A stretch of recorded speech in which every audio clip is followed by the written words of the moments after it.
يواصل مكتب التنسيق الفرعي بجامعة قناة السويس أعماله لليوم الثاني على التوالي لاستقبال طلاب الثانوية العامة بالمرحلة الأولى لتسجيل رغبات الالتحاق بالجامعات وسط انتظام العمل بمعامل الحاسب الآلي وتقديم الدعم الفني والإرشادي للطلاب وأولياء الأمور.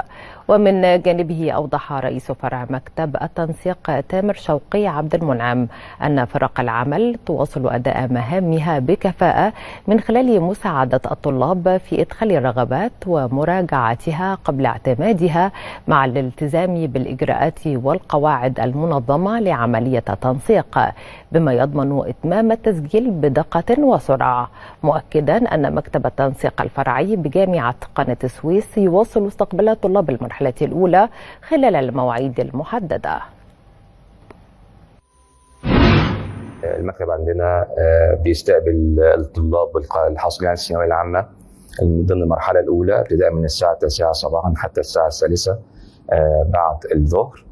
المكتب هنا عندنا بيقدم مجموعة من الخدمات تخص الطلاب الناجحين في الثانوية العامة. بنستقبلهم في البداية من على بوابة الجامعة باستخدام وسيلة مواصلات في معالي رئيس الجامعة دكتور ناصر المندور وسعادة النائب موفرين دكتور محمد عبد النعيم موفرين وسيلة مواصلات عبارة عن طفطف بتاع الجامعة علشان المسافة ما بين مكتب التنسيق وبوابة الجامعة كبيرة نسبيا في الحر ده. بياخدوا من طالب لينا بداخل المكتب بتاع التنسيق بيتوجه للتنسيق اليدوي بيتحققوا من شهادة الثانوية العامة وان هي ضمن الناجحين في 2026. بعد كده بيتحققوا ان الطالب بالفعل موجود عندنا في مكتب التنسيق ومع البطاقه الشخصيه بتاعته.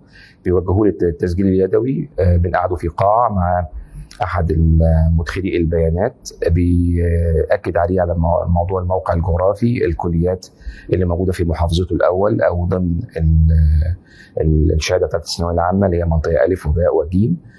بعد كده بيبدأ يحقق رغباته 75 رغبة في ورقة بتسجيل يدوي.